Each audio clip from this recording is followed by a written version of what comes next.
This is the Ready Set Podcast, and here's your host, me, Joe Persinger.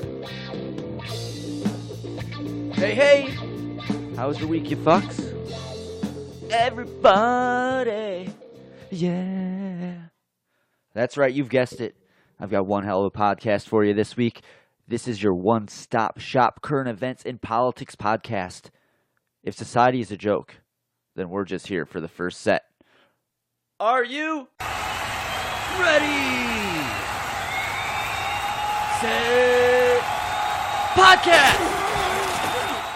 Okay, so before we dive into this meat sandwich of a podcast here, I would like to remind everyone to check out and give us a like on our new Ready Set Podcast Facebook page. And I don't mean that like this is the people's page of the podcast. Fuck that commie bullshit. I own it. I just need you to look at it. Also, don't forget to subscribe to the podcast on Mixcloud, Spreaker, or YouTube. And please, please, please post a comment and don't be a dick. Fine, be a dick. But I'll fucking find you. Alright, I'm just kidding. I won't. I can't. I can barely read, let alone use a search engine. Anyway, give the podcast a thumbs up, and for the love of God, follow us on Twitter at Ready Set Podcast. That's Ready Set PODCST. I'd love to hear from you. We have a process here, folks. What else do I got here? Email us at readysetpodcast@gmail.com. Okay, now that we got that out of the way, let's get to it.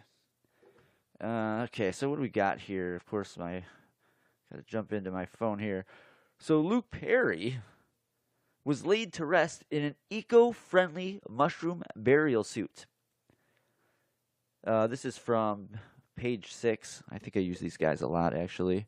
Man, I really lowered my voice down there. I didn't expect that. Let me get up a little bit more. All right, I think that'll be a little bit better. Okay. Actor Luke Perry, what I said, this is from page 6. Actor Luke Perry was laid to rest in an eco-friendly burial suit made mostly of mushrooms, which is claimed to assist the body in the decomposition process. What kind of leftist hippie theory is this? Now, I'm all for former teen idol human compost, but the true elitist element of this story is soon to be human compost, known as Luke Perry, paid $1,100+ for this designer suit made of mushrooms. And this is meant to assist the body into decomposing or some weird eco-corporate designer hippie bullshit? Wow! $1,100 for a suit made of mushrooms. Now, in all fairness, I believe his daughter bought this for him, so if I had to guess, this probably isn't truly what this guy felt, and if it is, then I don't really want to continue with what I was going to say there. You know, one time I paid $65 for a few grams of blue mushrooms. That would have been the summer of 2001, July 3rd. Yeah, because we went and saw the Deerfield fireworks that night, and Deerfield has their fireworks on July 3rd. And I think I paid about $65 for a few grams of blue mushrooms. Actually, I think it was an eighth. But that's a different story. And I wasn't wearing a suit. But it was a really good story. What if psilocybin mushrooms grow over the dirt Luke Perry has composted? I mean, when you eat these things, do you find yourself like hallucinating in a 90210 episode? I mean, do you end up as a flash in the pan with a mediocre acting career? I mean, these are questions people want the answers to. Denver, and speaking of mushrooms, Denver voted to decriminalize magic mushrooms. Never ate at the restaurant, but I saw it all the time. I lived in Phoenix. Psilocybin will be sort of legal in the Rocky Mountain state. I guess it's decriminalized, so it sits in this weird gray zone now, which, I guess that's the first step. So you can microdose mushrooms to stay out of the matrix, man. Like, expand your mind and stuff, and just, eat Ben & Jerry's, after the trip. Fucking computer. Now, no word yet on if they plan on harvesting Luke Perry for a special strain called Buried by Perry. I think it's going to be on the higher end of the designer strains. Well, speaking of somewhat legal drugs, I mean legal in most states, but here in Florida, probably not a good idea to bring your CBD oil to DisneyWorld. A great-grandmother was arrested at DisneyWorld with CBD oil in her purse. Apparently, she hit a bag checkpoint at an Orange County police officer, that's the county here that Disney sits in. It's literally a stone's throw from my house, the county line, I mean. Disney's, we'll say, far, far away. And this, anyway, an Orange County police officer found the contraband in her possession. I wonder what was going through this gentleman's mind when he's going through Great Granny's purse and discovers a CBD oil. I wonder if the inner teenager in him was like, man, should I grab this and just use it on the skinny? I don't think that's what people say. I'm going to turn my volume up here. I just keep thinking about this. The guy finds a CBD oil. It's probably some hardcore redneck that lives around here. All right, Granny, we're going to need you on the ground right now. Fox Hen Charlie, we got an old hippie here attempting to smuggle in some kind of illegal marijuana substance. Get on the ground. Greg, I'm going to need some backup. Stop resisting. Disney World may be the most magical place on earth, but it turned into a legal nightmare for a great-grandmother with arthritis. Now, 1 second here. 69 years old, and she's the great-grandmother. So that's what the article said. 69 years old woman. She's the great-grandmother. This is what we call in the business bearing the lead. 69 years old. And she's a great-grandmother? Sorry if I'm blowing your ears out here. So how old is the grandma? 50? 45? Trust me, I live in the shadows of the castle of the mouse house. Okay, you caught me. Maybe I don't live that far away from it. And you see all walks of life around here. The real melting pot in this world of ours isn't a sovereign country or some small, overly cultured, rich neighborhood tucked in a major city suburb, or even that little Spanish town you've never heard of. But think you know, that has nothing but child predators roaming the streets, while the white suburban liberal rich women drool over the prospects of a night of coitus with said pervert. Where was I here? I'm not sure what happened there. Oh, right. The real melting pot isn't any of these places. It's the Walmart down the street from here. You can watch Brazilians frolic in the cereal aisle while their kids play tag and throw Disney ears at each other. Once you wad through the South Americans, usually by the cheese aisle, is a bevy of white blonde Europeans speaking in a language I've never heard before. And that's Ready Set Podcast on Twitter, in care of Joe Persinger at 420 Chicago Avenue. You know, I could be honest with you. If I wanted to put this guy in the triangle, I could get him to tap out within 15 seconds. I guarantee it. Guaranteed triangle. Not too. I don't think the armbar would work on Ken. I don't really think I could pull that off. But if I got that guy in a triangle, it'd be over. Anyway, where was I here? Oh yeah, I was bitching about the Walmart that I live right by. Honestly, if you wanted to really play a real fucked up prank on someone, you would knock them out cold, blindfold them, bring them into this Walmart right down here, Weekend at Bernie styles. And if you're under 30, you're probably going to have to look that one up if you don't know what I'm saying. You're going to tell them they're in a completely different country and watch them panic. They won't be in an earshot of anyone speaking English, unless you three assholes are making fun of the guy in an earshot of him in English. But I'm telling you, you walk into this Walmart, put your head down, close your eyes, you'd think you were in another country. Anyway, point being, the real melting pot isn't any of those places, the rich cultured spot, the liberal big city. It's that Walmart right down the street. 69 and she's the great-grandmother. Great job raising your kids, lady. That's one hell of a responsibility doctrine you've entrenched into your offspring's brains. Wow. Not getting fired up. You know, speaking of getting fired up, I heard Olivia, whatever face, Lori Laughlin's daughter is being investigated, and that she's moved out of her house. So that's our college update that we've been following here. So we're gonna move it on to our next one. All right. So our next story here is well, I'll just go right into it here. I grew up in the 80s and the 90s. TVs were the center of my childhood, in the center of the household. The TV. It was literally what my day revolved around. I didn't get the internet till the late 90s. Even then, I had to sneak it, and it was all dial-up, and it was a nightmare. Anyway, and tube TVs were so massive back then, they basically took up 80% of whatever room they were put in. And, I'm not even counting those assholes that invested in these 10 by 10 foot entertainment bookshelf centers. What kind of asshole needs that? A rich one. These tube TVs were houses. They were bulky, clunky, wires everywhere, and the picture was meh. But if you're like me and tend to get mad at whatever is coming out of your TV, the foam brick was the greatest invention. I'd have a stack of them. Whenever Bill Clinton or George W. would say something dumb, there goes the foam brick flying at the screen of the TV. Doink. It would bounce off, and the stress and anger would be relieved. What's the definition of is? Doink. The Patriot Act. Doink. No WMDs? Doink. Pelosi's the Speaker of the House? Doink.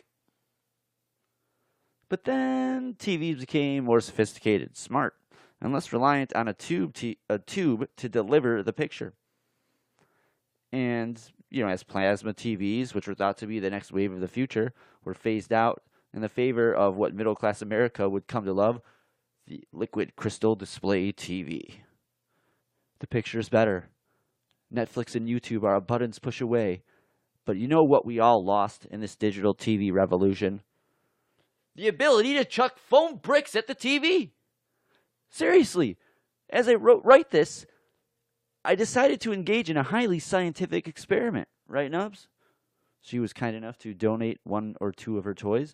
These foam bricks are about 30 grams in weight, roughly 1 ounce, so I lightly tossed a foam-padded dog toy at the TV. The one we have out front is an older one, so I chose that one. And you can see the TV react to the impact, and it was a light impact. This wasn't like a hard chuck. Just a toss, a little soft underhand. And it reacted in, not the best of ways. Think about getting punched in the head. You ever see that light flicker? That's what happened to the TV. Okay, so the dog toy is probably about 4 ounces with all the stitching and materials. So if I took a bag of weed, which is about 28 grams or 1 ounce, I chucked it at the TV, same response. So great. TVs are now delivering a higher quality viewing experience, but at what cost? If I try to toss a physical representation of my anger at the TV, I have to risk damaging it? What kind of madness is this? What society do we live in today? Oh, what's that? I can lightly toss it at the TV? Save me your hippie bullshit reasonings. Talk about a waste of fucking time. Lightly toss the brick at the TV? Oh, go fuck yourself. That's like trying to aggressively hang up on somebody with your smartphone. You can press that button as hard as you want. The other person won't be able to tell the difference. But in the 90s, there was nothing more satisfying than spewing a righteous point of view, leaving the opposite party speechless, or attempting to rob said party of giving you their point of view, kind of like the left does today. But I digress. You hear that small millisecond of silence and use it to your advantage by slamming the phone into its base, creating a vibration through the plastic housing and causing your bell to manually ring from the force you created. The LCD TV has nerfed the foam brick. Thanks you fucking liberals. Just kidding. I blame the Democrats. Oh, man, I miss my foam bricks. I miss them. Okay, let's get to my favorite part of the podcast. What time is it? It's time to weigh in. Not gonna lie, it kind of sounds like that guy is taking a dump, but whatever. All right, what do we got here? So Chinese woman's detective work foils an Airbnb superhost who installed a hidden camera in bedroom. This is from the South China Morning Post. I do believe this is a communist rag, but they do have some pretty decent, probably propagandist story, but whatever. So here's a Chinese woman with a tech background renting a room. She noticed sensors, which probably activated the camera. She noticed there were sensors by her door, and she basically, I think, discovered they activated a camera, or whatever. Maybe her background tipped her off to that, whichever. And then she also noticed a modem. So when she looked up a stock photo of this modem, it had an extra light. So she puts stickers on the sensors, cracks open the modem, and finds a hidden camera. excellent sleuth work. Chung Li Chang. She worked for 4 hour. 4 hour. 4 hour. I work for 4 hour. 4 hour. 4 hour. And that's Ready Set Podcast on Twitter in care of Joe Persinger at 420 Chicago Avenue. You know, that Brazilian jiu-jitsu course, that gym by the gym I go to is really starting to look more and more tempting as the minutes go on here. Okay, anyway, plowing ahead here. So, but here's what's interesting about this story about our Chinese friend here. All you Gen Zers out there that lean left, you young, progressive, suburban Democrats, anyone radical that's ready to throw capitalism out the window, this is what you're signing up for. This woman calls the police. They seize his peeping Tom kit and sentence this guy to 30-plus days in jail. Now, I'm not against the government stopping a guy from being a fucking weirdo, but did you notice? They took his stuff and then sentenced him to 30-plus days in jail. No trial. No explanation from the defense. The guy fucked up and disappeared. So really think hard about what you're doing. The grass is always greener on the other side, you fuck. All right, our next one here is basically a Florida woman. Authorities say Brittany Bonin set fire to her ex-boyfriend's Edgewater home in 2017 before he went to get help from a neighbor who was a captain of the Volusia County Sheriff's Office. So I believe that's down in the Miami area-ish, maybe Palm Beach County. I always think like the northernmost suburbs part of Miami is Miami. And everyone's like, it's not. Well, whatever. It's the fucking Miami area. Jesus Christ. I almost said something racist there, but I stopped myself. Anyway, I probably should edit that out. So if you hear it, it's probably because I forgot. Where was I here? Okay, so we're talking about this crazy Florida woman. So this is what happened. She sets fire to her boyfriend's house, and then when he goes to get the deputy who lived next door to him, she fucking stabs the deputy. So, okay, let's unpack this. She sets fire to the guy's house. His neighbor's the police officer. This guy was off duty at the time, so I probably should clarify that. And he attempts to restrain the woman. You know, because she's setting fires and putting other people's lives in jeopardy. Yeah, you know, it's kind of logical. Do you want to restrain that person? And the off-duty cop ends up getting stabbed in the lower back. He almost gets fucking paralyzed over this. I mean, they're probably trying to save his house. I mean, I would probably do the same. Wow. I mean, this chick is going away for a long, long time. Darren! Arson? Assault with a deadly weapon? I think a knife is considered deadly, right? I mean, she's stabbing the guy near his spinal cord. He's a police officer. Anyway, I'm not a fucking lawyer. So drum roll, please. I only have one hand here. 300. Wait, she only got 366 days? What?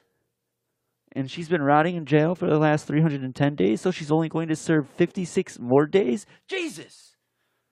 Oh, Jesus. If this was a guy, he would have been charged with battery on a police officer, even if the guy was off duty. You know they still would have tried attempted murder.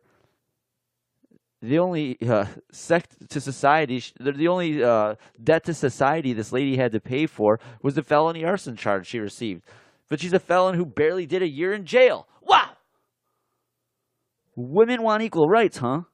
That's a load of shit. Pay for a fucking meal. Quit gold digging. If you know what you should do, if you know you should do more time for your misdeeds, speak up. Your Honor, you're clearly eye-fucking me since pretrial, and I appreciate you giving me a lenient sentence. But I should be doing a minimum of 10 years. Not 1 year already served. Said no bitch ever. Bitch what? But no, you're a woman. The rules are different until they're not. I think as a society, I can't fucking talk.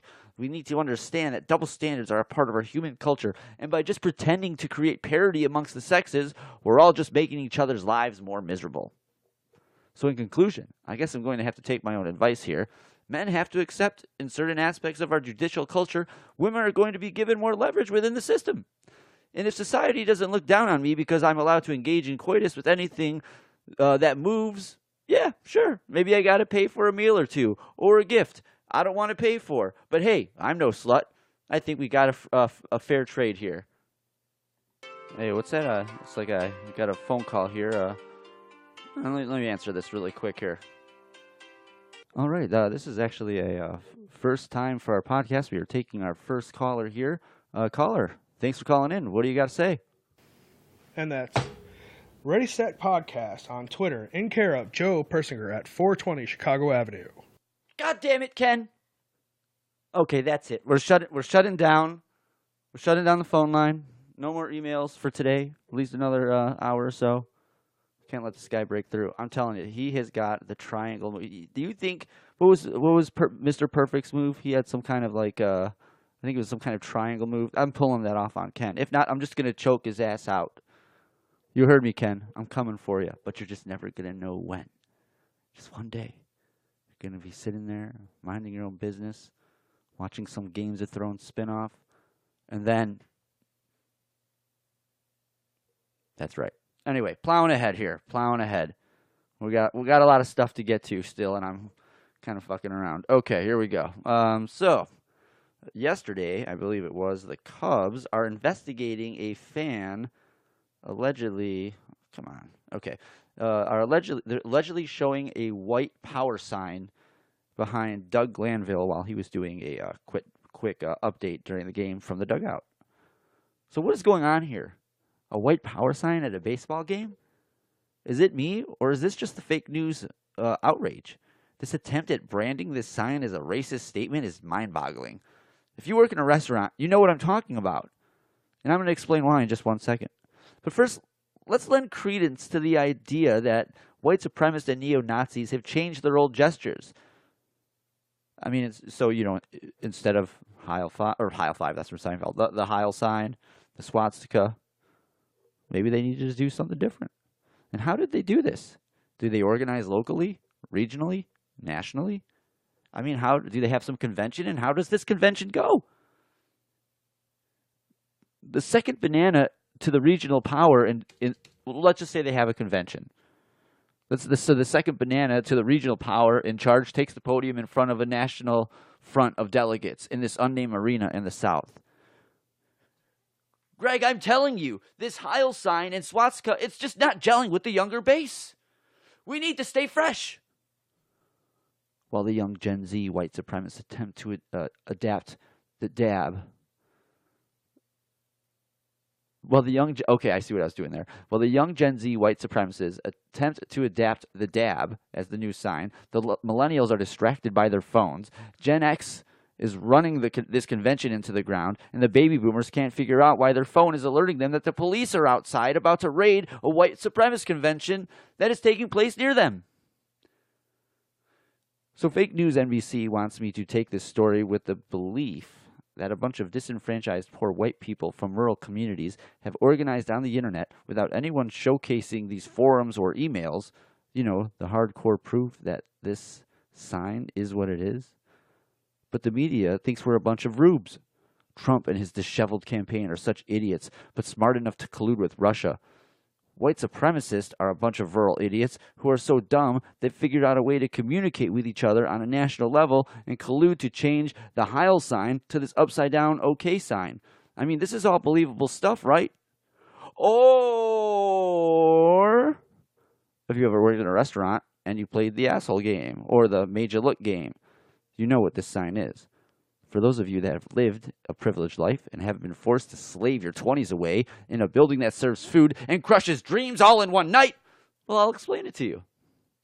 The idea here is to make the OK sign and place it in a spot no one would be looking initially, while the unsuspecting Mark is engaged. Hey, Greg, what's up? Did you see this spot on my apron? And because Greg is a doof, he looks right where he's told, and there it is, an upside-down OK sign. Game on. Now, of course, the alpha move here is you take a bucket of popcorn, you put a hole in it, you put your hand in there. You thought I was going to say something else, did you? Jesus Christ. All right, well, the game is on here. And these two idiots engage in a game of looky-loo, and anyone else dumb enough to engage this idiot's moronic gameplay. I, for one, was against this game. I thought anyone that engaged in it was a fucking idiot, but either way here. So I'll admit, some of these games can get interesting. There are references to it all over Facebook. And I personally, like I said, think this game is fucking stupid, a waste of time, and it creates an inefficient workforce. It may be stupid, but it's definitely not a racist act. This is just the fake news media attempting to promulgate a narrative that we live in some kind of contemporary 1950s, 60s pre-civil rights era. We just don't. Sure, the cops, they're a little gun happy. But this isn't, Martin Luther King walking through Selma because people are getting hosed down in the middle of the streets in the South. We've come a far way. And the proof is in the pudding. If the media has to use these straw man arguments or goad unsuspecting people into gaslighting them with racist ideologies that don't exist, then clearly this racist America that exists only exists in that liberal progressive brain of yours.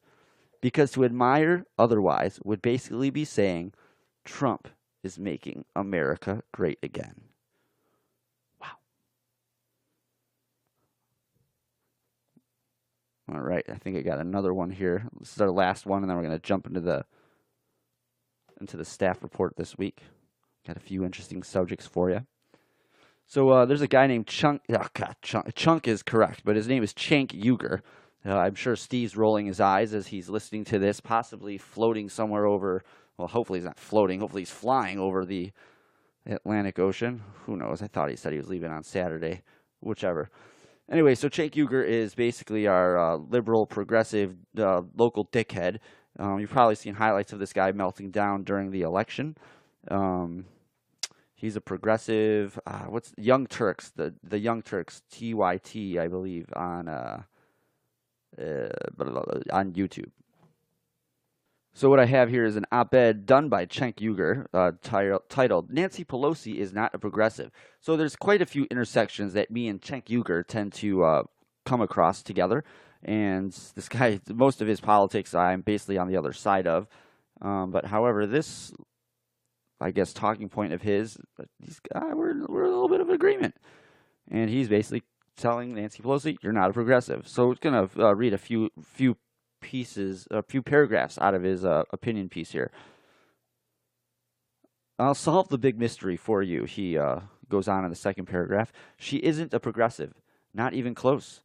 In fact, she works against every progressive priority in Congress. The only people who still buy into the fiction that she is a progressive are her friends in the Democratic Party and the Washington media." So basically people that has been working with her for years. "Republicans often run campaign ads featuring Pelosi that sometimes are so effective that the Democratic candidate in the race has to denounce her. This mainstream media makes the mistake of thinking this is because the American people find her to be too liberal. In reality, they have a completely different problem with her. They find her to be too elitist, and I know a lot of you have heard me say that before. It's not too often I think this guy makes sense. That's why it was so tone-deaf of her to answer, when asked why she should be House Speaker, that she is the biggest fundraiser in the country. Yes, that's exactly the problem. To regular people, that signals she's working with the elites to rip them off." Cenk continues, "People in Washington might find that to be unfair. Politicians are just listening to the rich, not following their orders. They're honorable people, not duly influenced by the money they receive." No one outside of Washington believes this. In fact, 93% of Americans believe that politicians serve their donors over their voters. This is an uncomfortable fact for people in Washington, but a fact nonetheless. So when Democrats in the Washington media see that Pelosi has raised $568 million for the Democratic Party since 2002, they see a superstar. Voters, on the other hand, see corruption. Again, we agree. No one outside Washington believes that people give $500 million to a politician and that the politician doesn't deliver for those donors. That is very true. He continues later on in the opinion piece here. "It's one thing to prove she's unpopular and that she takes a lot of money from the top donors in the country. It's another to show that she is not a progressive champion. What decides if someone is a progressive or not? The answer is obvious. The policies do. For example, one of the first things Pelosi absolutely insisted in putting into the House rules was pay-go. That's a rule that says you must raise taxes or cut spending if you propose any legislation that adds to the deficit. So basically, it's pay as you go. You want to pass a bill that's going to cost money, you got to find a way to raise the cash. And that's like kryptonite for progressives because they don't believe in paying for shit. Anyway, he continues. Progressives despise that rule. It threatens to block every major progressive priority in Congress. Why would a progressive fight for that rule? That's very simple. Sorry, let me start over. I can't fucking read. Why would a progressive fight for that rule? There's a very simple answer to that. They wouldn't. It's kind of funny because he's almost admitting that. And anyway, where are we here? So this next, chugging along. What about her brilliant progressive success of getting Romney Care passed? With a supermajority, she got a Heritage Foundation plan passed. Yes, the Affordable Care Act was originally conceived by a conservative think tank and passed in Massachusetts by then-Governor Mitt Romney. Progressives couldn't even get a public option inserted into what used to be a right-wing proposal. Master legislator indeed. So yeah, for those of you that don't know that, the ACA actually was the brainchild of Mr. Mitt Romney, and what he was saying here is that the ACA was originally conceived of by a conservative think tank, and then it was passed in Massachusetts. So when I first read that, I was kind of floored that a Republican came up with a socialist policy. But if you think about it, it's an establishment Republican policy. Obama came up with an establishment Democrat policy. I mean, we're talking about splitting hairs if you're going to say the parties are the difference there. I mean, that's even more ridiculous to argue. And excuse me, and then Chunk basically goes on to say that the progressives couldn't even get a public option inserted into what used to be a right-wing proposal. And I love that little dig at the end towards Pelosi. Master legislator indeed. Oh, Chunk. Oh, Chunk. I mean, Chank. So over the next paragraph, he basically hammers home that Pelosi doesn't support the Green Dream or the Green New Deal, Green Dream, the New Deal, or Medicare for all. Then he closes it out here. If it isn't clear enough, she further clarified by repeating a Republican talking point on Medicare for all by asking, how are you going to pay for that? Then she sent one of her top aides to assure the health insurance industry that they would be working against Medicare for all. Any trans Representative Alexandria Cortez would have done that. So, I mean, yeah, that's a good point. It's just the drain your swamp kind of crap going on here. Nancy Pelosi, in her office, working with lobbyists, are basically telling those lobbyists who are representing the healthcare industry, don't worry about the Medicare for all stuff. You guys are okay. We got your back. We might be saying some crazy shit in public, but don't worry. None of that stuff's going to affect you. And then Chunk is basically saying, well, would the cute lady from New York do that?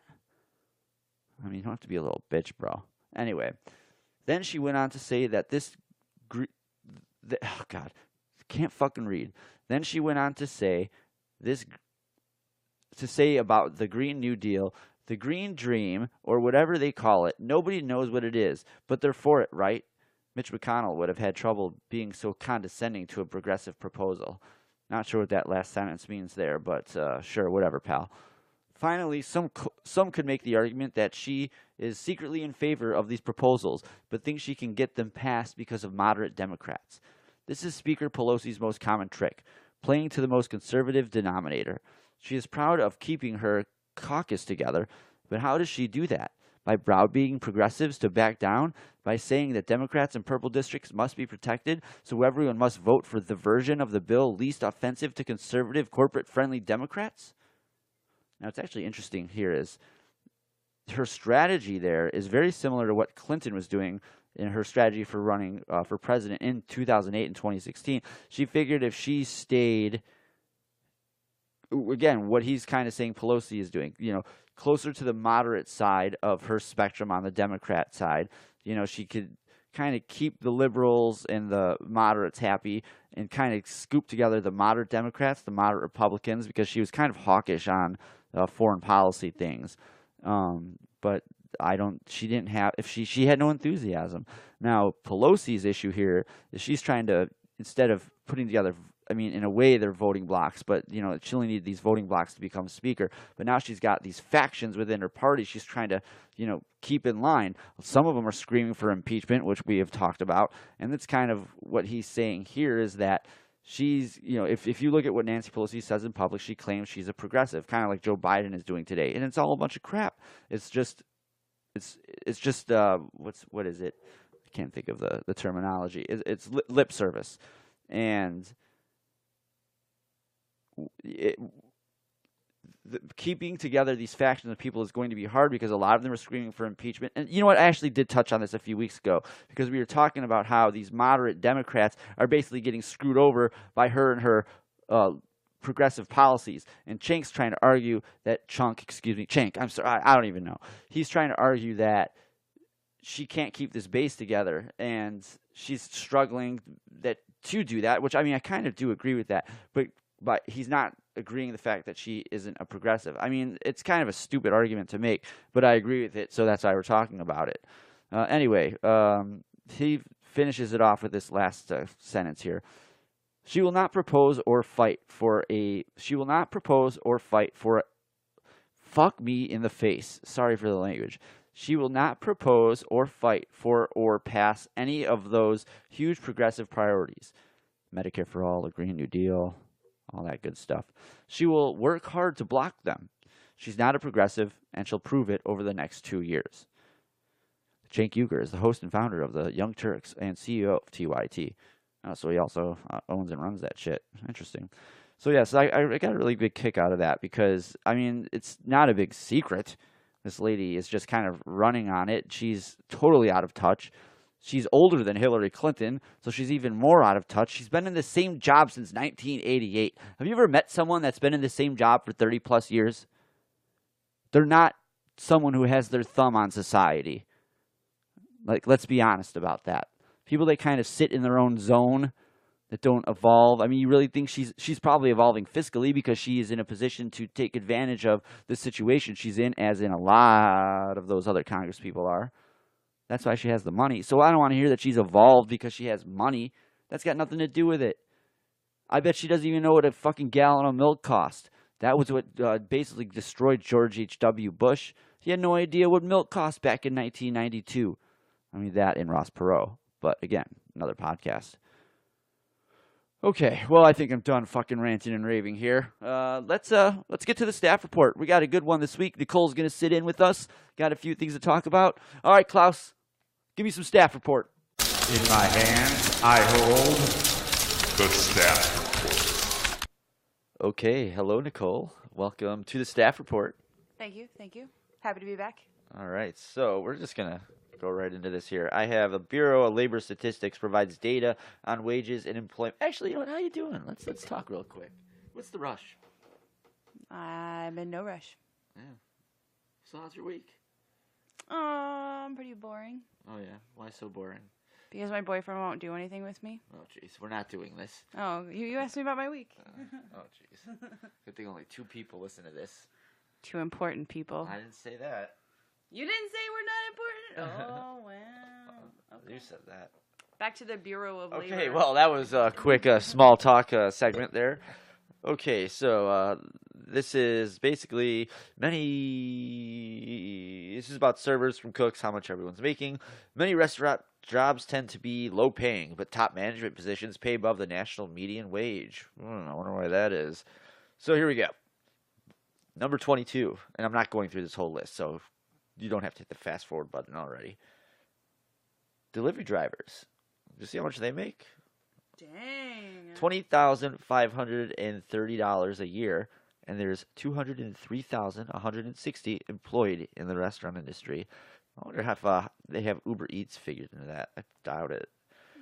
This is interesting because it kind of it doesn't group everyone into like food. Like here you'll see. So it says food preparation and serving workers earn about a few $100s more, 20,720, and they're 2.9, basically almost 3 million employed in the restaurant industry. But it shows a picture of a guy at Burger King. A manager at Burger King. Well, but he's not definitely a manager. I mean, that's not who they're spotlighting. Yeah, but it's not. You're getting lost in the details.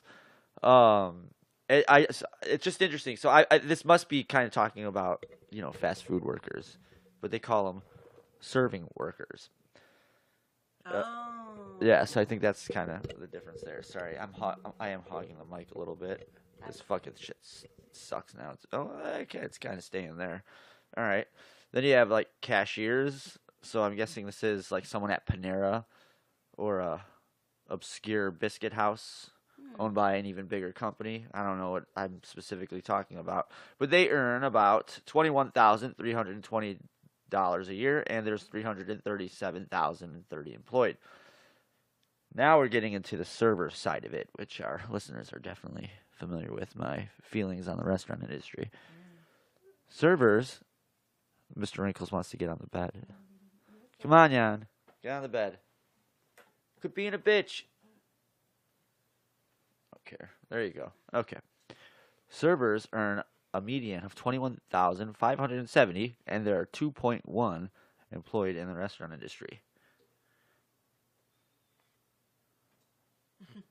You got nothing? I mean, Are you gonna just sit here and watch me read?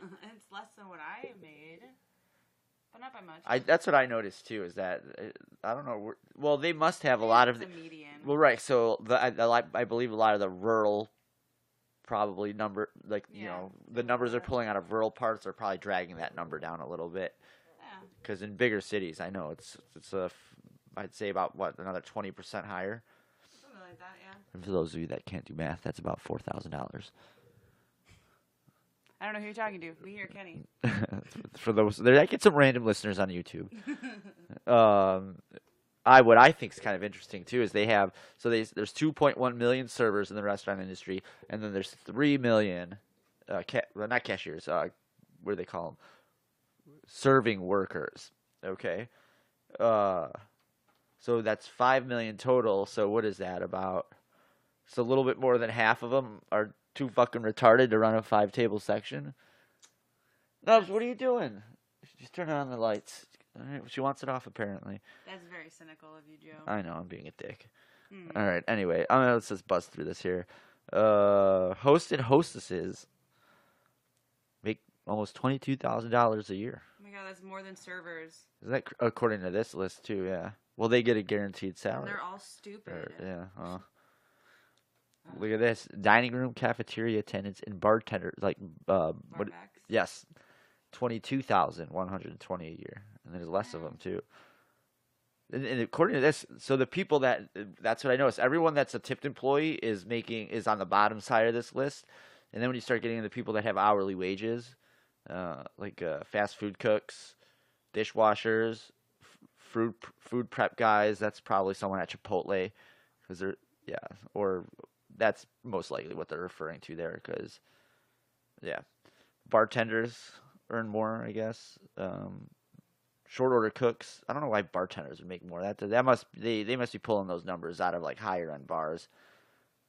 But what's interesting, we're gonna fast forward to the top 2 here. Food service managers make a median of $51,430 a year. And general and operations managers, so if you're a general manager or the guy who's your boss, your general manager's boss, is making between $59,000 and $59,670 a year. And there's 70,000 guys of those employed in the restaurant industry. So you can see all the money's at the top. Yeah. That's where the spigot stops, basically. The spigot. So you got think of just like a big giant fire hose. The general manager and the operational manager are just sucking it all, and whatever's just leaking out of the sides are what the servers and everyone else is kind of like grasping or getting. Why can't they? The socialist or the communist in me wants to say, why can't they just share a little bit more of the hose? But then I could also say, why can't those people just work a little harder? Very interesting. Very cynical. Very Joe. So this is probably going to be Nicole's last appearance on the podcast because she's way too talkative and totally taking over this thing. How dare I? So do you remember that meme that shows the guy being like, but how did it go? She can hate me all she wants, but she can't unsuck this dick. Don't worry, I'll put a picture of it on Twitter for all you guys. But I thought about that last night. I was laughing so hard. What do you think? Back to the general manager. No. Think about it. It's so hilarious. It's not that funny. It's pretty What do you, don't know. what do you think the It's pretty petty. What do you think the woman equivalent of that would be? I mean, the same situation. You can break up with me, but you can't, What if your family listens to this? I'm not saying that. That's a good point. All right, fine. You're gonna regret wanting to move on here. Oh, Here's the God. curveball. I was warning Nicole I had a knuckle slurve ball for her this week. For those of you that don't watch baseball, it's just a kind of crazy pitch. I don't need to know. Pitch. Oh, where is it? Hold on. I wrote it down. And I'm hiding it from her right now. Okay. Ready? If a drunk driver hits a pregnant woman, he's charged with 2 counts of murder. So in a way, the laws have already set a precedent on what a human life is. So why does this precedent, established here in this conversation, not extend to blue states that are attempting to outlaw abortions or allow large, late-stage abortions to take place? Wow, that is a curveball. Isn't that a good one? I mean, with that precedent, why doesn't welfare kick in at 6 weeks? Why don't food stamps and, things like okay, that? well, hold on. Let's kick clear in at something up 6 here. weeks? That 6 weeks things. That's when they want to, right. That's outlaw abortion. that's the heartbeat bill, I think, in Georgia. Well, according to the billboards in Florida, there's a heartbeat after 14 days. Well, no one's denying that there are not crazy Christians out there. I mean, there are a lot of Out people that there, say a out lot of here. crazy stuff, according to Democrats. But I'm Yes. just saying, like I heard that. It sounds like they were trying to throw the book at a guy who they couldn't charge with anything else. Well, it was a point someone made. I was listening to Fox News, and they were just discussing, like, okay, they were just kind of using that as a precedent, because it makes sense. It's like, so they're already kind of, there is already in written law where they're saying, well, this is, because that's kind of what everyone says. There's no precedent for, the heartbeat bill. Like, how can you say, oh, you know what I'm saying? Yeah. Like, there's no. That's why it should just be up to the woman and her doctor. Well, There doesn't hold on. need to be- We're coming in. If we have, if we're a giant gold vein, we're just breaking off in different directions here. We're just trying to stay in one lane here. My lane Fucking is things. pro-choice. That's my lane. Oh, yeah, speaking in the mic. I said my lane is pro-choice. Right. That's my Okay. lane. But hold on. Let's put the brakes on this Well, thing how quickly. far along was this woman when she was hit by a car? Okay, hold on. Give me the facts, Joe. I apologize for this fucking mic. You could probably look up the different degrees, because that's been happening for a really long time, where people have been, a woman who's pregnant got hit by a drunk driver. Where, again, I don't want to get lost in the details, because we're not talking about specifics. I'm just saying, like, there's a law has kind of already established a precedent. I personally don't care. I'm not a conservative. I'm basically, I don't know. I don't even know where. You don't know anymore. The center. Everyone says everyone's so far right because the center keeps moving to the left. So it's really hard to say anymore. Who says that? Well, I heard that somewhere too. Oh, okay. I'm basically just parroting stuff like everyone else. Oh. Make sure this is okay. You can hear us. Yeah. We're okay. Can you hear me? Test. You can edit that out, right, Klaus? I can't. No, he better not. This is a no edit segment. Unless I'm talking shit about Kenny, then make sure you take that shit out. I'm gonna put that guy in a triangle. I can't even say it. A triangle. A triangle? Oh, it's a new thing I came up with. It's the Triangle triangle. screen. Yeah, where you have a triangle and you choke the motherfucker out. You'll find out, Ken. Don't worry. Ken What and I were are we going to talking start a about? I support don't even group. remember. Oh yeah, I got it now. We're back to it. You're gonna start a support group. What? Those affected by Joe. So we're moving back to Illinois. Is that the big No. announcement here? There are support groups online, Joe. I get up to the mic. I wasn't the mic. Don't say it. She knows what I'm thinking. I think you've totally distracted me. So the precedent is there in law. I get what you're saying there, but I mean, I'm not saying, okay, just throw out Roe v. Wade now. I'm just saying, like, they claim there's no precedent set. But technically there is, and it's just interesting how everyone kind of tends to forget that, yeah, if a drunk driver hits a pregnant woman, they get charged with 2 counts of murder. yeah. And I'm not saying we need to start doing that to people that want to get abortions. I'm just saying, like, You know, like everyone screams bloody murder over that bill that just got passed in Georgia. It's just like, okay, I mean, I understand maybe your life is there, but if that bothers you so much and you can't be responsible enough to take care of your own body, then move to another state. I'm just saying, you know, like welfare. You know what I mean? Like, I'm not against welfare. I'm against the federal government being involved in welfare. If, you know, think about it. If you have a low tax state that has extra surplus and they want to hand out welfare to poor people, then there's going to be more poor people that are going to want to move to that state. And then that kind of will, you know, every 10 years they do a census, that state's going to get more power. So in a way, they can bribe more constituents to their state by using a welfare system, but on a state-to-state basis. I don't think the federal government should be handing out bucket loads of cash to 50 different states. Oh, yeah, because nothing can go wrong there when you're handing out mass amounts of money to states to divvy out to other people. What if it's the state? Think about it. That's like your dad being like, here's $100. Make sure your sister gets some ice cream. Your brother gets this. Your other brother gets that. This guy gets that. He wants some gum. I mean, you're going to be like, fuck that shit. They're going to get a packet of those peanut candy things, and I'm going to go to the fucking arcade. That's all I'm saying. That's economics for dummies. Yeah, I keep it very simple here. Very simple. That's how we do it. Moving but I'm just saying. So if it's you that are responsible for that, you know, if you're paying, I don't want to use that same metaphor, but if the states are responsible for handing out their own welfare, you know, by all means do it. There's just going to be less of it, and, you know, less people are going to get help. That's, again, there's an incentive there. If you know you don't have a safety net, that's kind of why I keep going to work, because I know the federal government's not going to be there to bail me out. Yeah. I mean, some people don't have that option. But that's People who can't work. But that's generally not the case. Sometimes it's some of those people where they're like, "Oh, I'm in a wheelchair." Don't be so cynical, Joe. I'm not, dude. There's evidence. You're of being it. cynical, Joe. Do you know why Kenny went on the DL in 2002 and refused to throw a baseball? He hurt his shoulder. You told me this. Yo, he was afraid someone was going to catch him on videotape throwing a baseball, and he was going to get a lot of trouble. Oh my God, it's like that Office episode. Yes. Exactly. Anyway. Oh no, it's not Is it The Office? I don't know. You watch No, that one every day. I haven't watched it in almost a year. Shit, anyway, I can't remember what it was. Oh, it's Shameless. It's Oh, yeah. Frank. It's Frank Gallagher. He's always on fucking welfare, and he's getting chased, or not chased, I guess, but followed by a guy with a video camera trying to catch him doing something.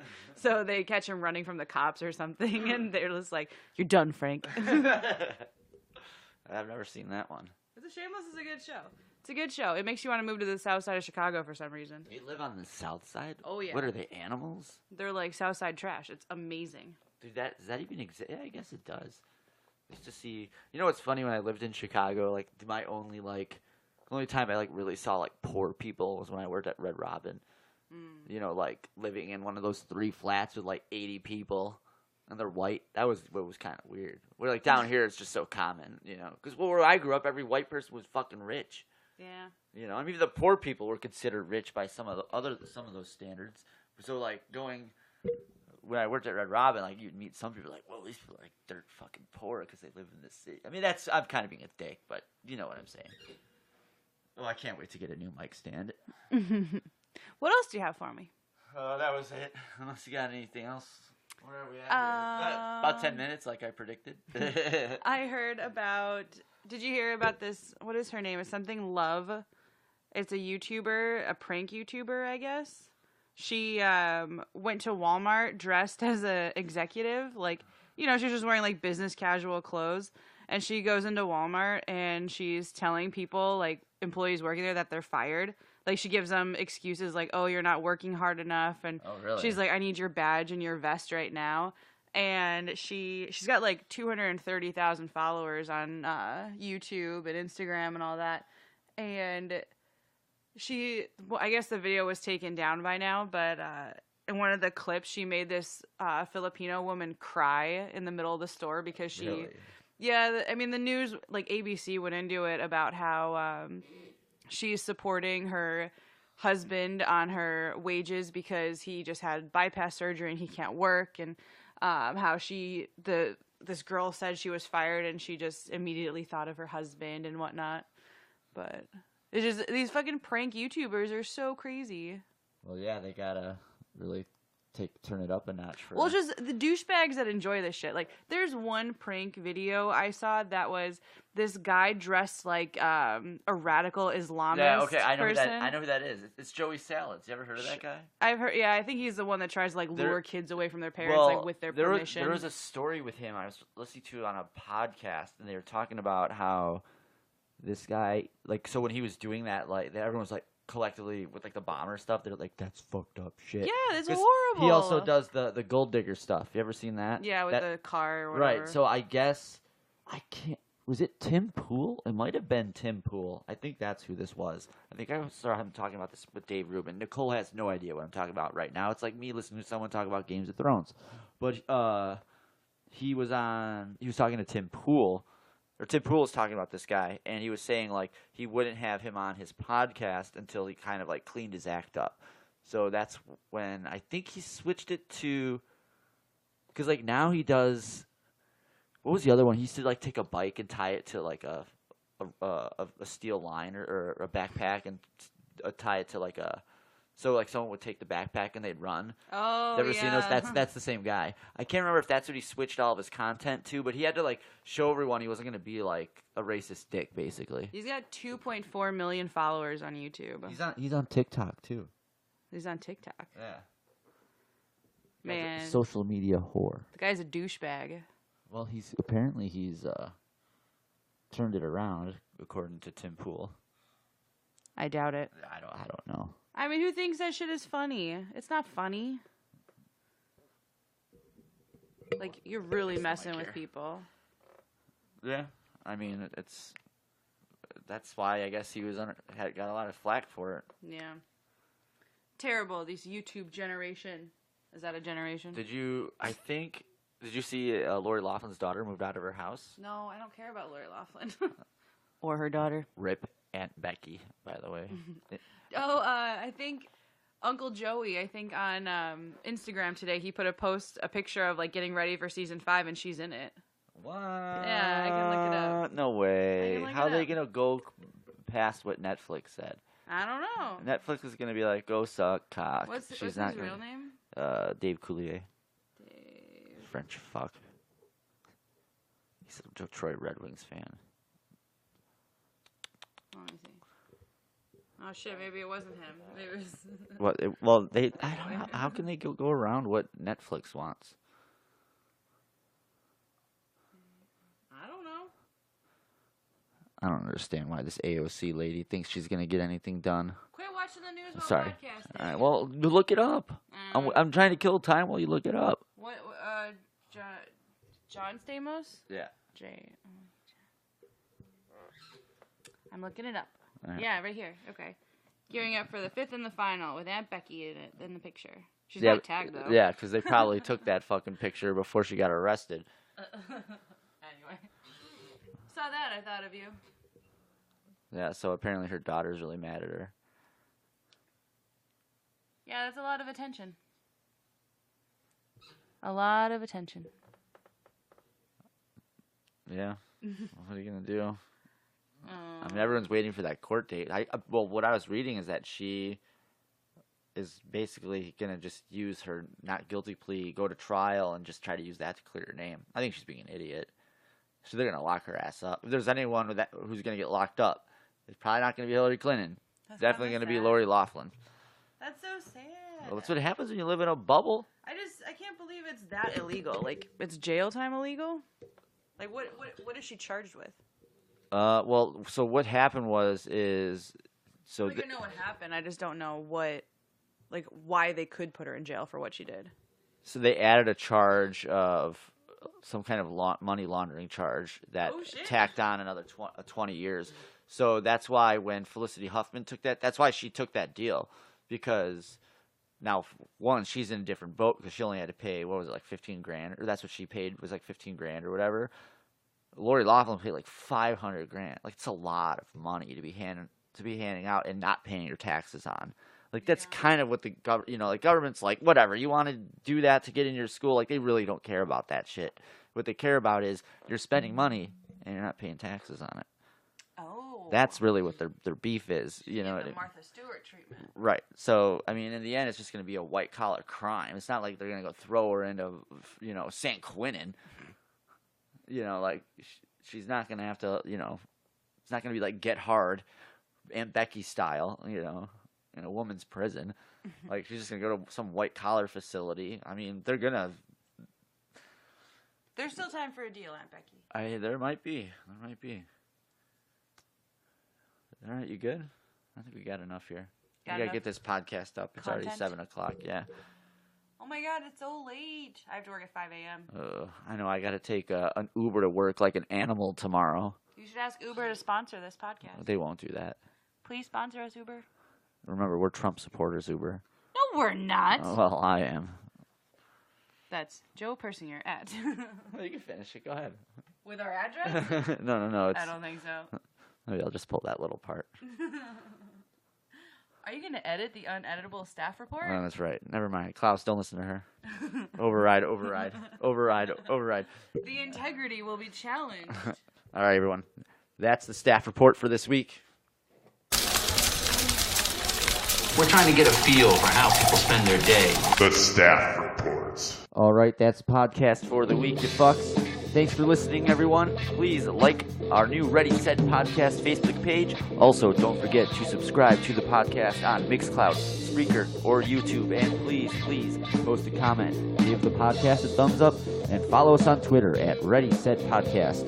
At Ready Set PODCST, or email the podcast at readysetpodcast@gmail.com. Thanks again, everyone. Have a great week. We'll see you next week, you fucks. Thanks for listening to the Ready Set Podcast. Check us out next week, and don't forget to follow us on Twitter and look for us on our YouTube channel, Ready Set Podcast.